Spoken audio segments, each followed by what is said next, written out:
Okay, hello again, everybody.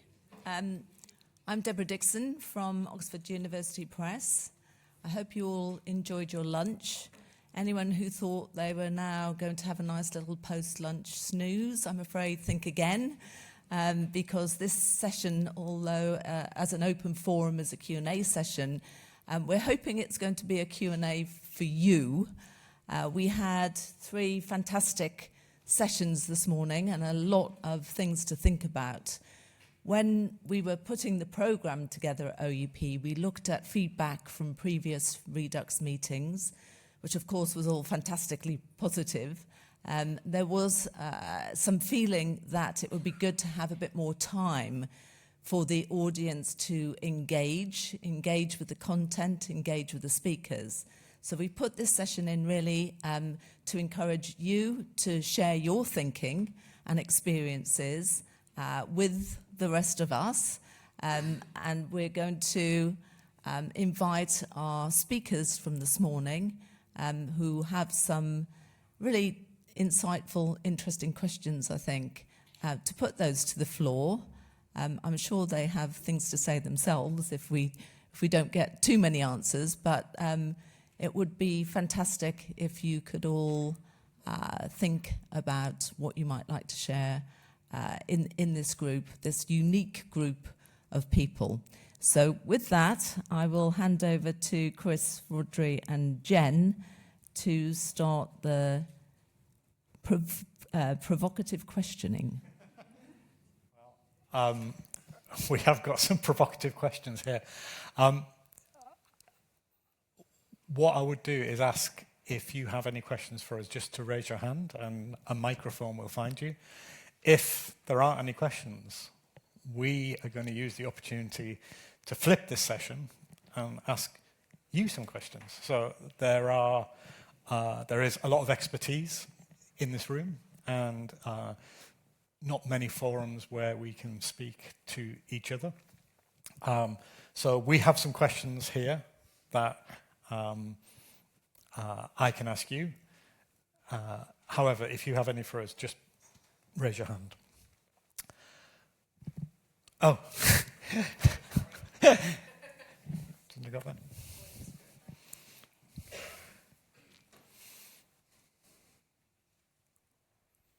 Thank you.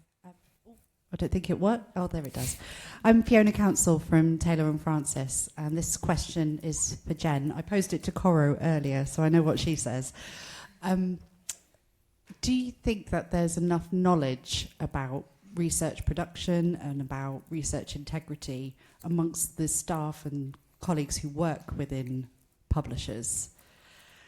And how might that manifest in the way that we make decisions within our own organisations without following those kinds of principles?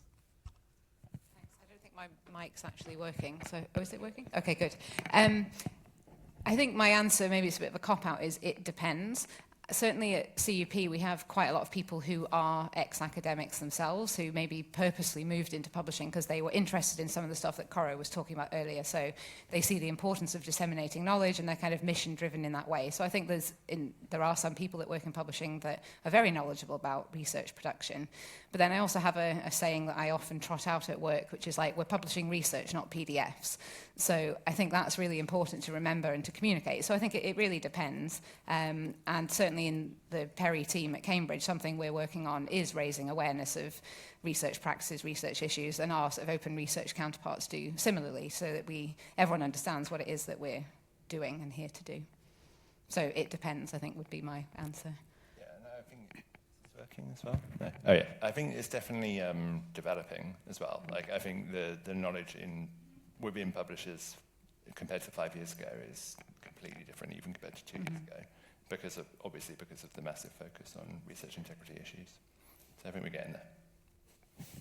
Yeah, and I think the ideal training for a research integrity specialist would be to go and work at a paper mill. You know, you'll find out that they're often a step ahead. They're always probing for the weak spots in the whole process. So it's not feasible, but in an ideal world, you'd see what life was like on the other side as well. I think I'd also just add that diverse perspectives are good. Like, research production isn't perfect. So having people who are not from that background and don't know how it normally works can actually be really beneficial to coming up with better ways of doing things as well. So I think having a balance is important. There are 2 questions in the middle there.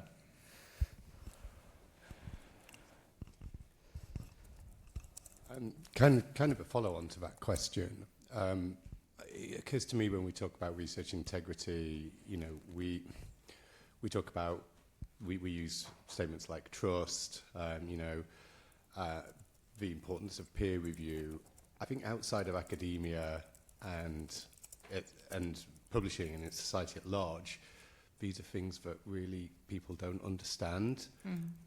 And, you know, I think people are starting to pay more attention to things like disinformation and misinformation. But is there a role for publishers or academics to really try to educate society at large on these issues? And what can we do?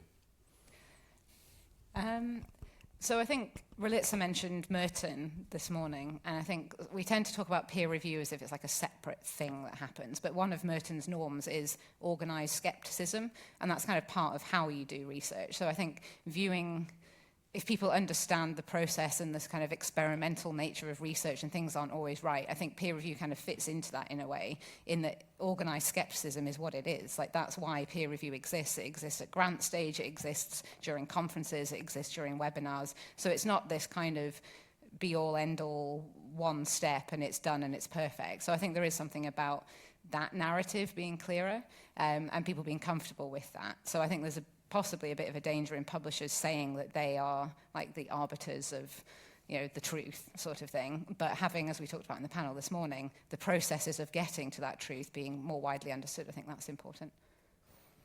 Yeah, I think you have to be realistic about the impact that scholarly publishing, which is actually not the biggest industry in the world, would have on the whole wider public. So I think all we can really concentrate on is what is within our control, which is making sure the content we publish is as good as possible and doesn't fall prey to the kind of problems we all know exist at the moment. I think it's probably overambitious, personally, to think about the wider environment. Don't you think, Chris? It's interesting. So one of the things I do every Sunday morning is try to write a newsletter on peer review and AI, and one of the things I do for that is troll social media for mentions of the phrase peer review. And my God, there's such a misunderstanding of what peer review is. People think because it's in a peer-reviewed journal, it's truth. It's the absolute truth, rather than, yeah, this looks like a reasonable way to get these results, which look reasonable and have been interpreted reasonably. So I think the public tend to look at peer review as a stamp of authority. And yeah, I don't know how, outside of that academic world, I don't know how you would moderate that view without slightly undermining the value of academic research. But the general sense is peer review equals truth, and I think we all know that's not always right.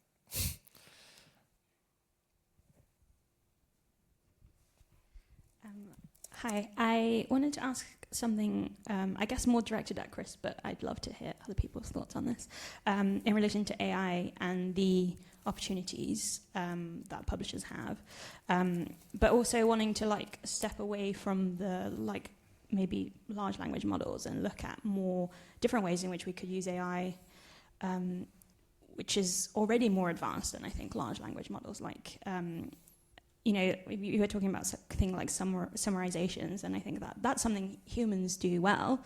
You know, they might certainly more expensive than maybe ChatGPT, but there are certain things that computers can do far better than humans, right? And so we talked about kind of like data. You had a point on your slide this morning about AI kind of being a source of like authentication for authority in data, and that it can, you know, comb through large data sets much more quickly than a human, and that aspect of like helping publishers leverage, assets that they already own, i.e. the data that they have. Whether you had any thoughts about what we can do now to help leverage AI in a way that helps us to survive in the current market. Oh, that's a big question. So there are a few ways I mentioned now where AI is already, as you say, kind of quite mature and advanced in the sense of broadening your audience. You can create plain language summaries, which are great. You can create translations, which are amazingly improved on where they were a year ago. You can create audio versions of these. You saw earlier, we're pretty close to being able to create graphical abstracts. Now, these are not things that a human can't do. It's just an AI can facilitate that at scale. So in the past, where you might have had a budget to create 20 graphical abstracts for a journal, you can now have them for every article. Or you might have had a special promotion where you wanted to disseminate the findings of special issues, so you paid someone to write it in an intellectually accessible way. You don't need to do that anymore. You could have that for every article. And you could have translations and audio versions for every article. That really broadens your audience at that point. When it comes to manipulating the data, I think the thing we found interesting is when you combine open data sets with your in-house data, you start to see things that are not obvious here or here, but when you put them together, it's amazing. So an example I use for that is we've been working with a publisher to do very tailored calls for papers for a special issue. And the way we've been doing that is finding authors who have published on the same subject, who have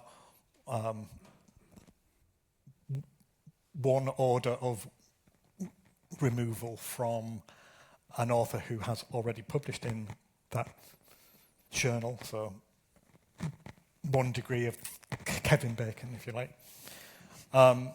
We also know they've published on this in the last 12 months, but not in the last 3 months. We can see from our internal data how often they've interacted with our platform, what kinds of services they've availed themselves of. So we can predict that we think they're about to submit an article. So when you combine data like this,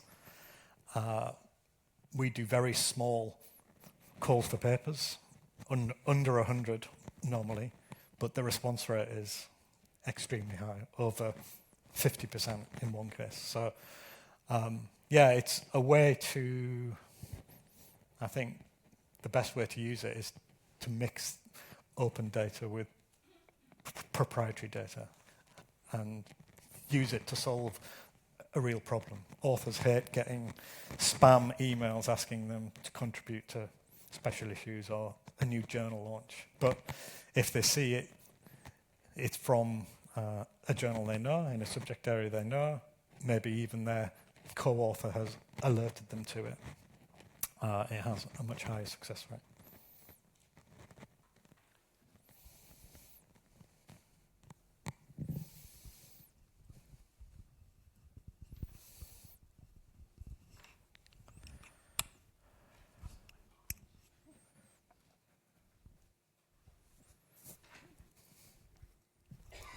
Hi, I'm Ali Cavaney from Oxford University Press. I was thinking a bit more about what you were saying, Chris, earlier about rather than trying to adapt to AI and instead shaping it. And it's obviously great to think about all the different ways that we can use it now and might be able to use it in the future. But what worries me is the ecological cost of using AI so much in what we do. Even every time I open Copilot to do it, I'm thinking, how many trees am I burning? Because of the big expense that there is, the ecological expense there is in doing all these sort of powerful tools. So I'm just wondering on how, as a publishing community, we can navigate that if we are going to be engaging and using and adapting so much to... Yeah, that's a good question. And it's also something that plays on my mind as well, especially as I'm intensively researching on them and finding out what they're good for and what they're not so good for. I think a good example in this space came from a company of biologists who, and I may have got the exact minutiae not right, but the general sense is correct. For every article they publish, they plant a tree, and they call it the forest of biologists, I believe.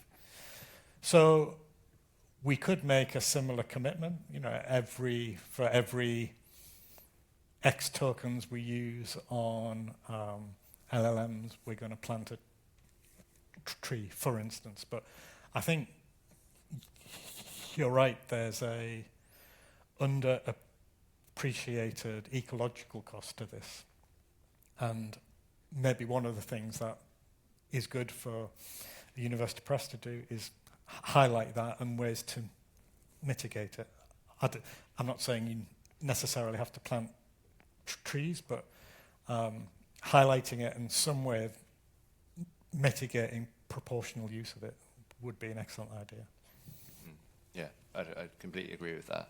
And it's kind of one of the ironies about we all moved away from a print-based environment partly for the environmental benefit, and now we're lurching towards an environmentally unfriendly AI environment. Although I do understand it will get better over time, but you'll know more about that than me. But anyway, we'll see.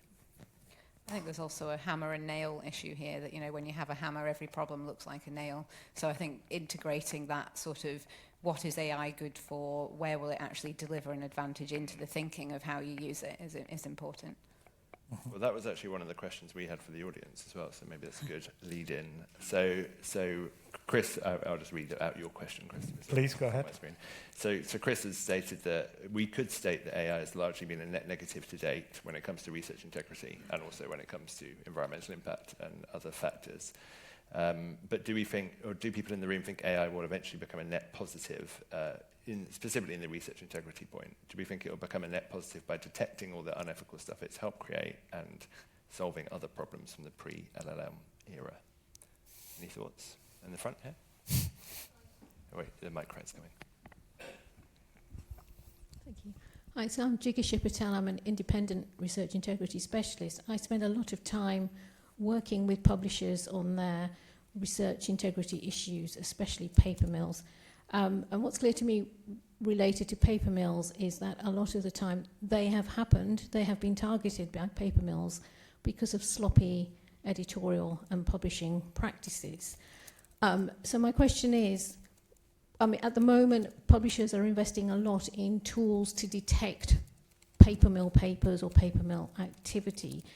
But I think that in the future, these tools might be helpful in promoting or encouraging or detecting best practice and fixing the sloppy practices that are allowing these paper mills to flourish. And I just wanted to put that out there to ask you what you think.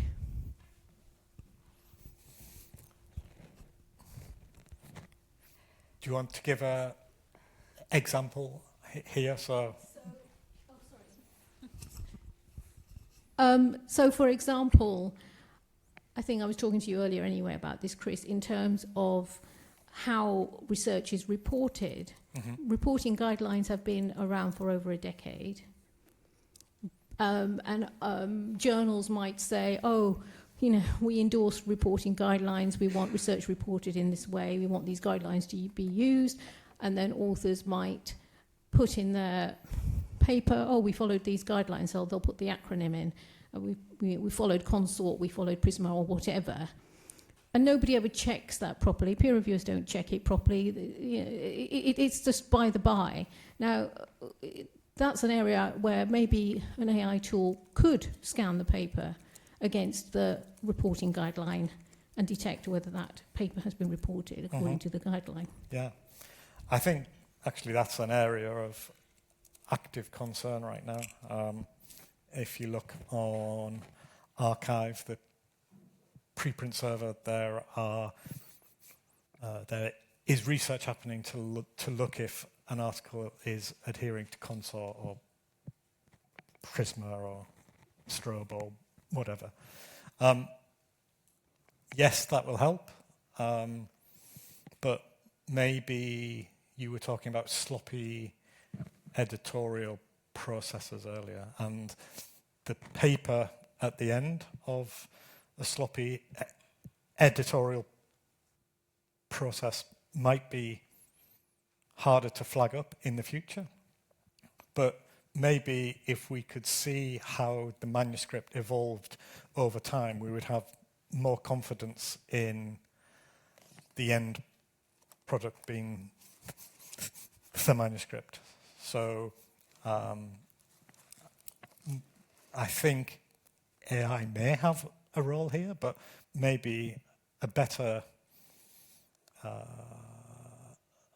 use of our time and technology isn't necessarily in AI, but in trying to look at the provenance of the data that is being described in that manuscript, and then we can say, okay, a year ago they started this experiment, 9 months ago they had this data, 6 months later they had this data, and then this is all in this manuscript. We could trust that a lot more than we could without the preceding provenance, maybe. Yeah, I think AI can help with the manuscript at the end, but everything leading up to it, maybe there are other ways we can improve the research integrity aspects. Yeah, I mean, I guess lots of thoughts on this. I think if we go back to kind of subscription land and printed, like our limiting factor in publishing was sort of what we could squish into that thing. Like that was what limited what publishers could do in a way. It's like everything that you put in there had to be valuable for the community that was reading it. And so there was a intense pressure to make sure that what your journal would fail if people didn't care about what was in it. In a kind of author pays version, I think what we're seeing now is kind of a move to where the ability to assess manuscripts is becoming the limiting factor. So what can you actually feasibly do? And I think to your point about looking out for best practice, there are probably some structured things that AI could help very well with. Where I have more concerns is where it's used to provide sort of indicators that aren't actionable editorially. So it's very difficult to kind of say, well, this is why we think this article can't be trusted. It's just like it smells off. And that's very hard to make an actionable and sort of defensible and fair editorial decision on. So I think there's obviously a balance of how AI could help with editorial processes and avoiding sloppy ones. But I don't think we're there yet in terms of figuring that out.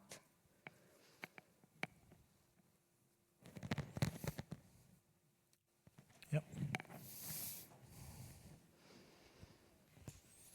Hi, my name is Jura. I'm from Faculty of Arts, University of Ljubljana Press.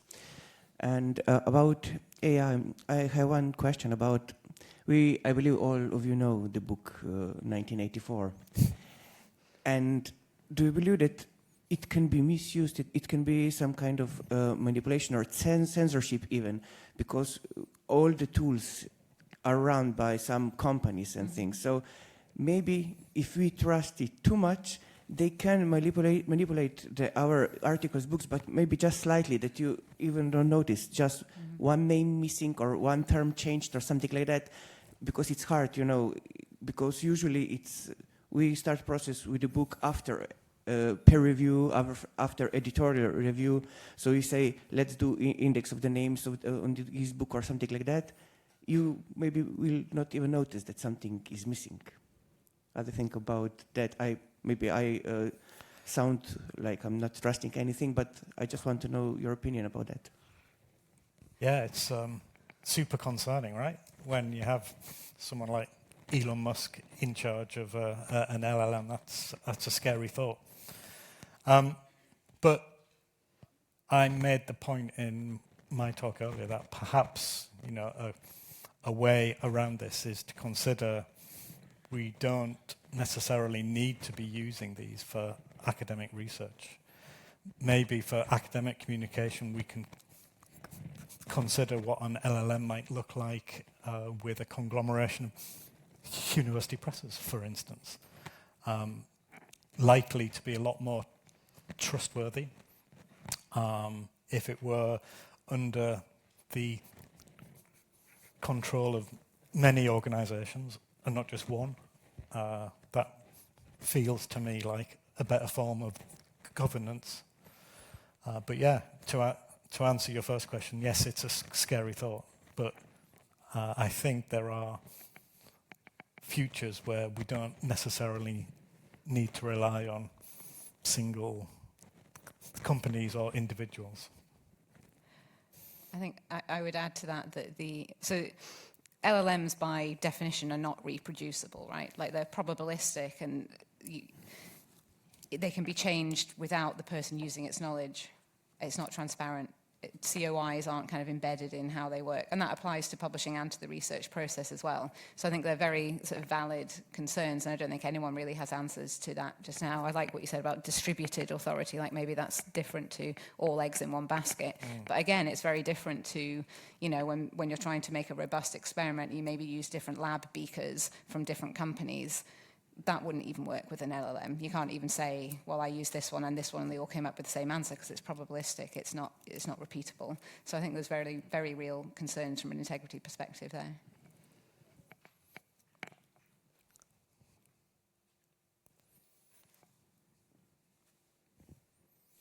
Any other questions from the floor, or shall we ask our panelists for some more of their insightful questions? I think it's the insightful questions from the panelists. So one question that came up was touched on in the open access session, but we didn't get into it in any detail, was about the changes to wider research culture and how research is assessed and how people are progressing their careers, which anyone who's been going to scholarly publishing conferences for a while will know is discussed in every scholarly publishing conference. But as a UP, as a community of university presses, I'm just interested in what impact, if any, anyone thinks university presses can have on the wider quest for better research assessment.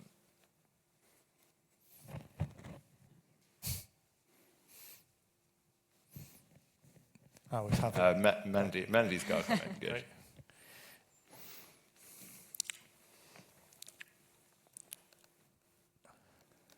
Mandy Hill from Cambridge University Press. To a certain extent, I guess the clue is in our names. We are departments of universities, and so how we engage within our universities and look to see whether together we can have not just look at the problems from a publisher point of view, but can be two sides of looking at it from a couple of different perspectives. I'm not trying to do a shout out for this, but we're doing a white paper, working on a white paper, trying to bring the stakeholders together. And I think part of the reason we feel we can do that, or hopefully we'll be more able to do that, is because of the engagement we're getting from within our university around these issues, and that it's not just us as a publisher asking these questions, it's us as part of the University of Cambridge. So I think it's a really good point, Rhodri, that as university presses, how can we be looking at this with both a foot in the camp as a publisher and as departments of universities? I think is a power that we have that we shouldn't take lightly, and we should feel that responsibility to try and provoke the conversations.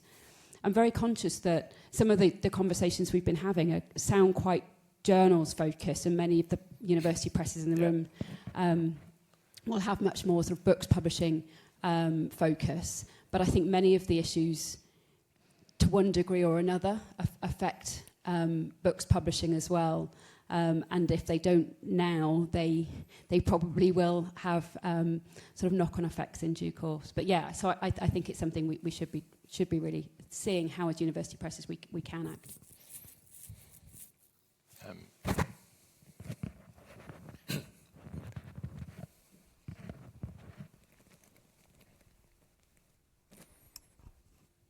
I think, sorry, Ali from Oxford University Press. I think quite sadly, I think our influence will always be limited because whilst we can hope, I think, to have a reasonable influence on what happens in the UK, it can be probably much more challenging for us to have an influence on what happens in other countries that have very different cultures, very different forms of research assessment. So it's quite sad to think that we may not get to a situation where we can have a strong influence in some places, though I would like to think that we could have a strong influence, especially collectively, in the UK or in Europe. More challenging, I think, further afield. It's not really a question, more just a thought. But yeah, I think... sorry. Go on. I was just going to say, I understand that, but many of the universities represented in this room have global reputations, and as university presses we do as well. And so you're right, we're closer to the UK research assessment, but I think we shouldn't ignore the impact that, as you say, collectively we can make a difference, I think. So I don't think we should, and of course we can work with colleagues in American university presses as well, for example, to see how we can affect systems there. I don't think anyone would suggest this is going to be something we can sort out today and roll out in the next couple of years and it will all be sorted. It's going to take a long time, but I think it's something we should try and see how we can use our influence. Russ? That's good. I was going to... Chris, why don't you... okay. No, because I think he's probably going to say the thing I was about to invite him to say anyway. So I think with university presses, I'd really like to see more transparency, because I think the thing that makes it hard for the reform of research assessment is at the moment it's only a binary. It has the book being published with Oxford University Press, has the book being published with Cambridge University Press. You know nothing more about it. But actually, if publishers start publishing more of their process, if they publish the peer review reports, if they publish the wording of the editorial decisions, I think you get a lot more interesting content to evaluate when you're doing research assessment. So eLife are doing a bit of this work with their structured vocabulary of assessment. It's not just a binary of, yes, it's been published in eLife, yes or no. It's actually what did the editor say about it and what kind of rating did the editor give it. So there's not just kind of that binary anymore. So I'd really like to see university presses of all stripes have a little bit more transparency, because I think transparency would help with this problem of research and reform. Yeah. Okay. Thank you. Was that what you were going to say? No, that's a lot less radical than I thought. So I work neither for a university nor a university press or a publisher either, for that matter. And I've been at these conferences for 20-odd years where we've been bemoaning how the way universities evaluate researchers is at the crux of a lot of these issues. It's a lot of the publishing issues, a lot of research integrity issues are around how many papers, in what journals, etc. Now, universities don't seem to be willing to alter in any radical way how they evaluate researchers. So an interesting thought experiment would be, what would life look like with universities who did value every aspect of a researcher's output? And actually one of the reasons, one of the things I thought Ross might have mentioned there is Arcadia is a great example of this, where they actually publish their own research in their own journal, and they don't seem to be beholden to having to publish anywhere else. And are we able to influence the evaluation of researchers, or is that something kind of outside of our sphere of influence? And is the answer to all of our problems a new kind of university rather than a new kind of publishing workflow? There's a question there, or a comment. Thank you. Tom Clark at Boydell and Brewer. So we're not a university press, but we are a university press because we're stuck. No, we don't have an institution, but we do exactly the same things in the humanities, which means that we are a very lean business like everybody else. But the question I had was, is a university more enlightened because it has a university press, based on these transparent interactions? I'm fascinated because we have to work with as many universities as we can based on subject affinities, and those are challenging when the relationships aren't sort of your paymaster or whatever they might be. So, yeah, the white paper is fascinating. We'd love to, obviously, that transparency, which is not quite the transparency you were mentioning, but it's important to have the transparency of sharing of that knowledge. But we work a little bit across lots of institutions, and I think to your point, Chris, that when universities are not, is it because university presses are independent and all presses are independent that there's a degree of posturing around branding and value proposition? That means there's a huge distance. It's inevitable, right? It's the real world. But that distance means there isn't that connectivity of data around the researchers. You'd argue there's all these sorts of measures, but I've never seen any of these measures fully come together because academics don't work like that. So if the university presses or presses that look like university presses work together with the unity behind that author value proposition, I think there's a data there which we could all benefit from, but we're not in a collective way. So to answer your first question, is the university more enlightened because it has a university press? Obviously, yes, is the answer to that question. But really, I think actually, so Mandy just talked about the connection between CUP and the university and how that's enabling them to do new research and look into things and see things from different perspectives. I think that is true. I think we have that experience here at Oxford as well in our interactions with the wider university. I think it gives you a different perspective as a publisher to have, to be part of an academic institution and see firsthand what the challenges that institution faces are. That'd be my view. Jen? Yeah, I mean, I think I was just talking at the lunch break actually about our syndicate process for our books publishing. And it's not like you couldn't get that insight elsewhere, but every book proposal, every contract we issue, we have a group of academics at the university that look at that. And I think sometimes it's bureaucratic, but actually it's almost like a focus group on the book, and you hear a lot about what's going on in interdisciplinary areas, like what students are doing. And you could do that as a non-university press, but I think we've got a sort of collective vested interest in the success of publications from Cambridge. The other thing I think it does introduce is an element of like slow research that we were talking about in the panel this morning, that it's a consideration point that maybe doesn't exist in other publishers. You could make that, but it's sort of part of how we're set up and how we're governed, that's a feature of our publishing programme.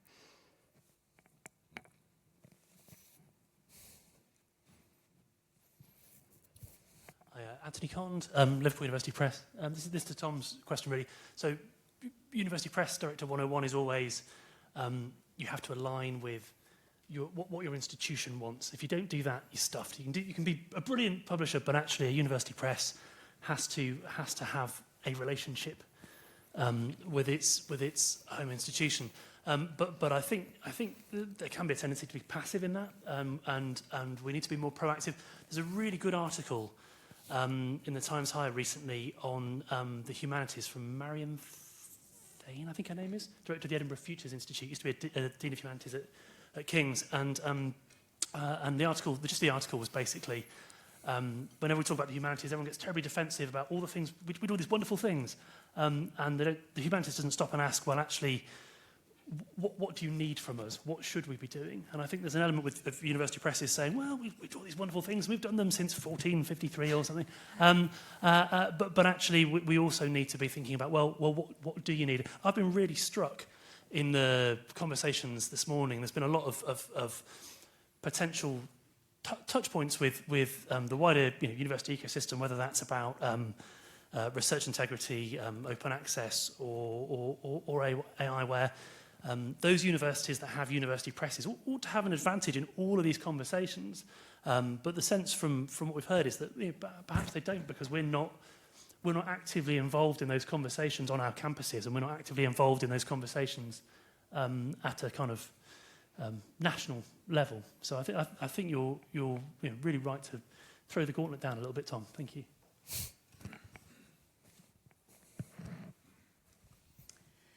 Thank you. Dinah Birch from the University of Liverpool. I'm not a publisher, I'm an academic. So to speak from an academic's perspective and to add a footnote to the conversation that we've been having, I do think a university press is a huge advantage to a university. But I think, and this is the point I want to underline, it's a reciprocal process. Publishers, as Anthony has just suggested, learn a huge amount about the needs of academics, their priorities, their anxieties, their processes. But academics are often surprisingly ill-informed about publishing and what publishing means and how publishing is conducted in a rapidly changing environment. And they're often surprisingly naive about some of the financial underpinnings of the industry, because, of course, publishing is an industry alongside all of the public benefit it confers. It is an industry and it has a bottom line. And academics are not always immensely eager to acknowledge that fact for very understandable reasons.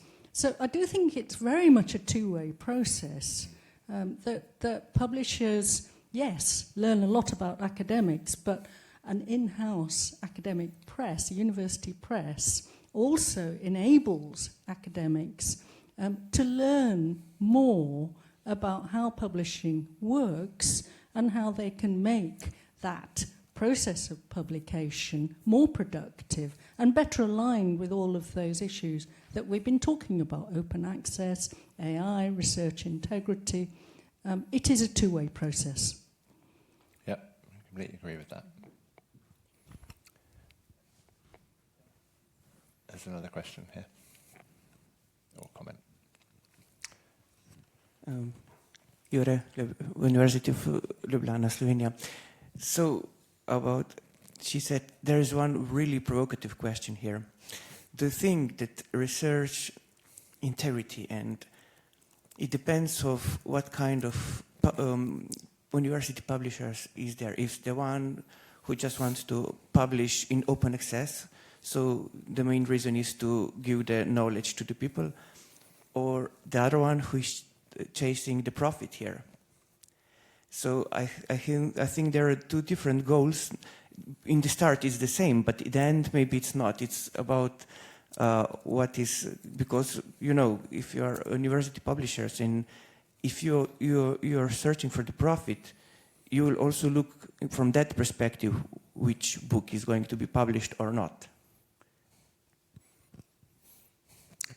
Yeah, I mean, I'm not sure. I don't think publishing OA and publishing for profit are mutually exclusive, actually. I think there are many open access publishers who are very profit focused, and there are many non-OA publishers who aren't profit focused at all. So I think those are two separate things. But I mean, yeah, I think the thing about, well, there's a lot of university presses in the room, not just AUP, but going back to what Jen said, UPs compared to non-university press publishers do have additional academic requirements in place. So we at AUP, we have exactly the same kind of levels of checks of the publishing we do as they do at CUP. for the syndicates at CUP, there's the delegates at OUP, and that's an extra layer of check that what we're publishing is good enough from an academic perspective. And the people who make those assessments, at least at OUP, don't see the finances of a project at all. They only see the academic.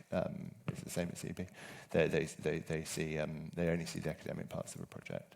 So the university presses should be slightly more insulated in this perspective than commercial publishers. But you know, we're also, as I think the lady up there said, that we are also, there is a bottom line in the end, and publishers have to make money to exist, and so we do need to be aware of whether a book is likely to sell or not sell. That's an unfortunate reality.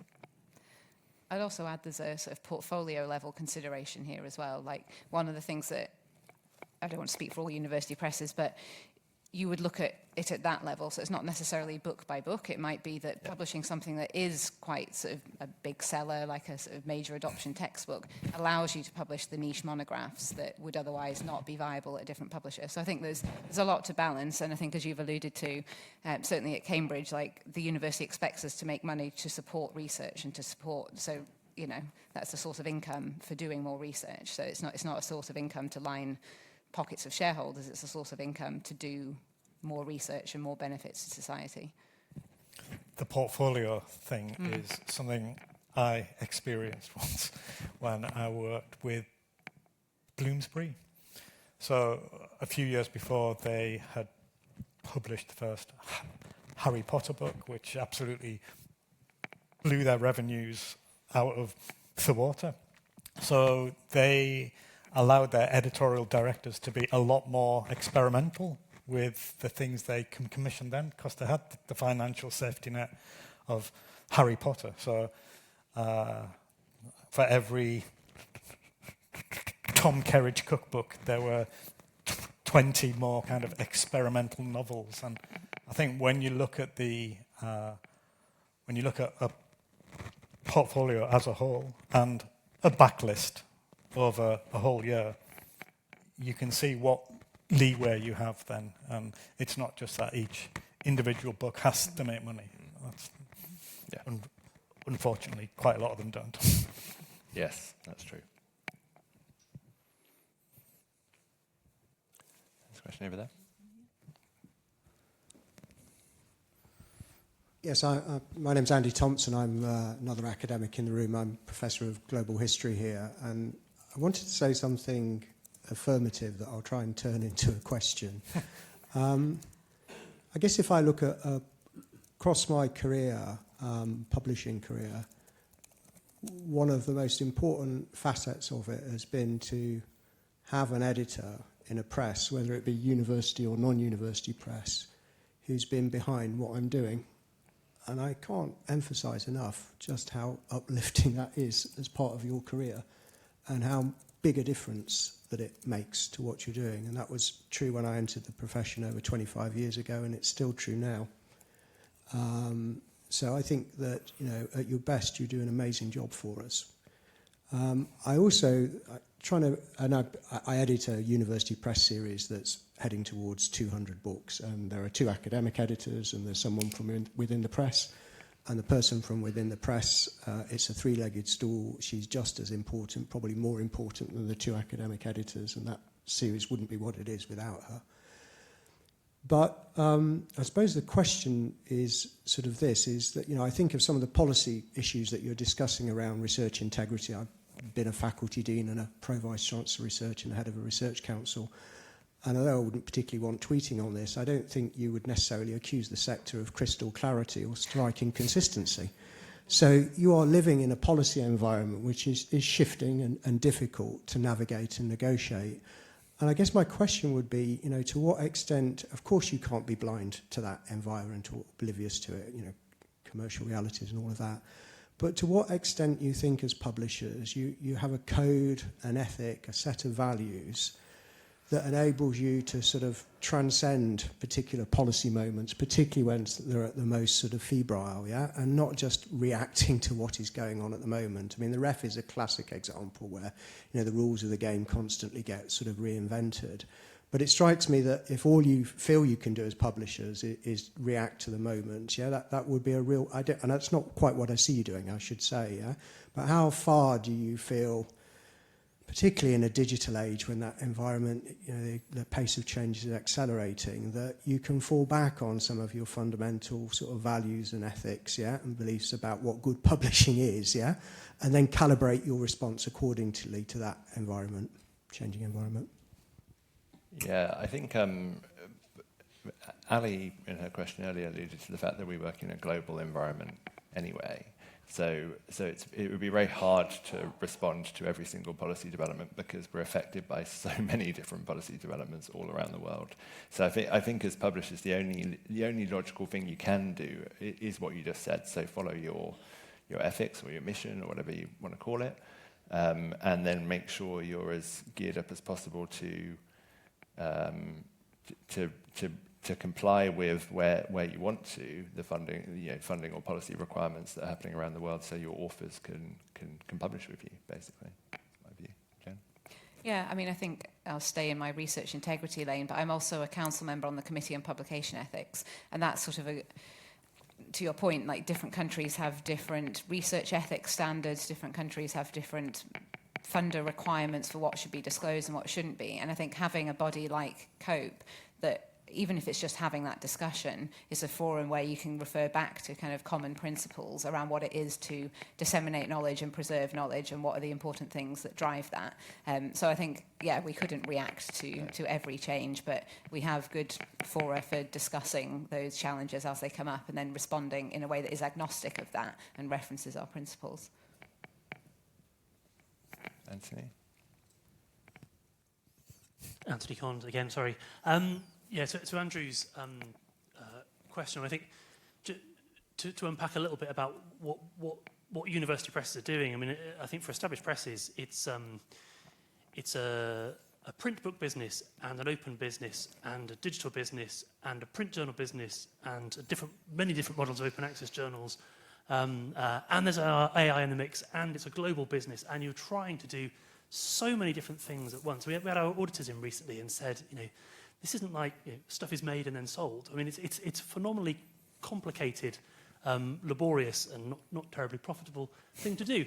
And in order to do that, you have to have, I think, that framing of values. You have to have a star to steer by.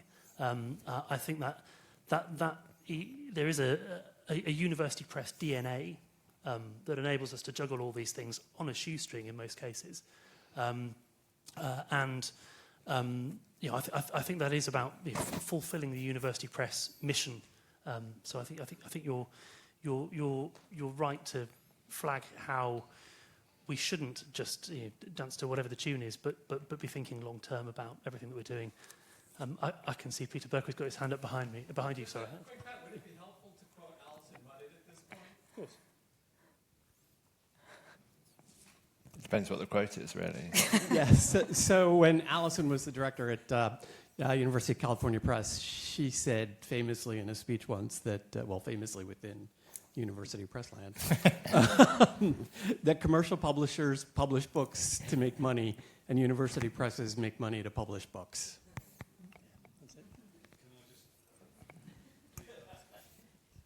It's not really a rebuttal. I'll just say we are employee-owned. So what I find fascinating about Boydell & Brewer is that there's the ethos. We have as many PhDs as I've ever worked with, but the ethos of the business is very much invest, because it's lean, right? It's very lean, and we're just a books business. So there are other models out there, and without a parent organisation, it's fascinating.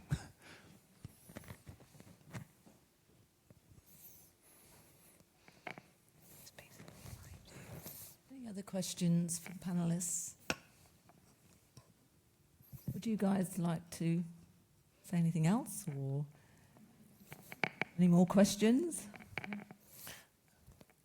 There's the nuclear question on the end. Oh, yeah. Go for it. I've closed my computer now, but it's you okay. can remember it. I can remember it. So it was quite a wordy question. I'll try to keep it short. I was making the point that in my career, I've seen kind of three seismic shifts in scholarly publishing. One is the internet, which removed the need for us to send out printed journals in the post all over the world. The second was open access, which removed the need for subscription barriers and subscriptions.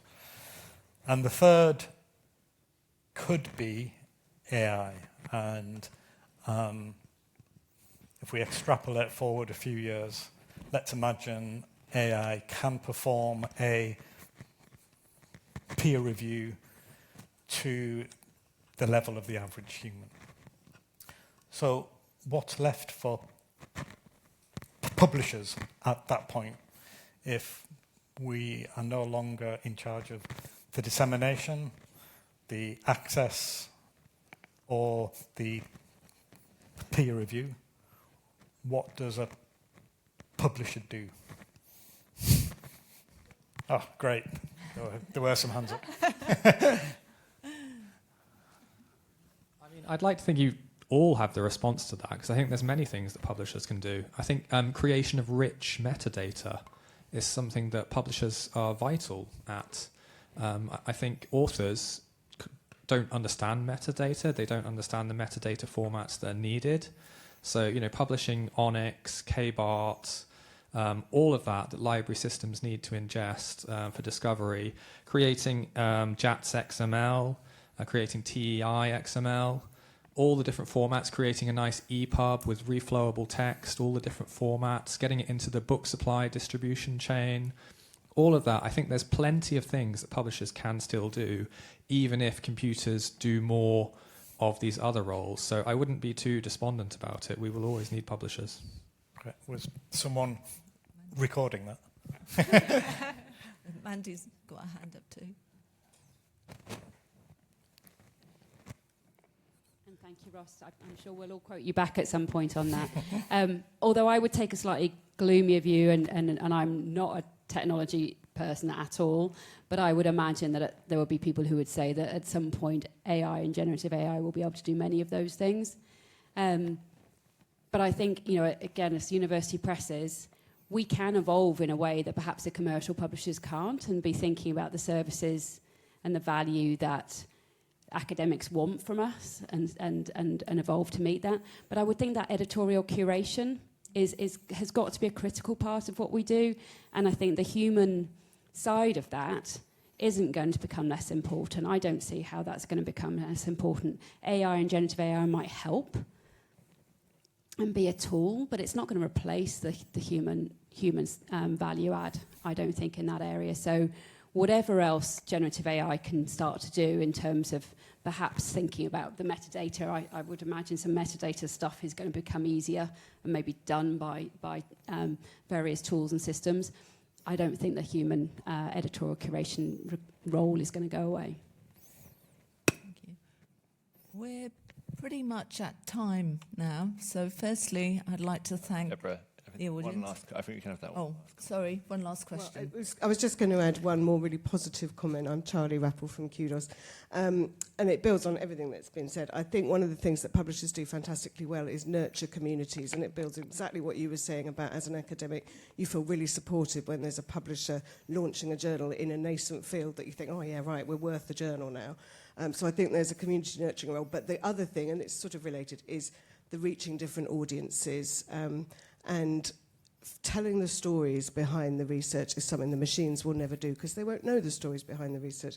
I have found it so powerful in getting change to happen when you talk about the reason that researcher does that research and the things that have happened to them along the way that have inspired them to keep working, to keep solving this problem. That is something that I think there's such massive potential for publishers to really draw out and help communicate, so that research can more proactively reach out and solve the world's problems. Excellent. Thanks, Charlie. And that's a great positive note to finish on. So thank you again to the audience for making that such a fantastically interactive session. And thank you very much to our three fantastic panelists here who also led the sessions this morning. So round of applause for them, please.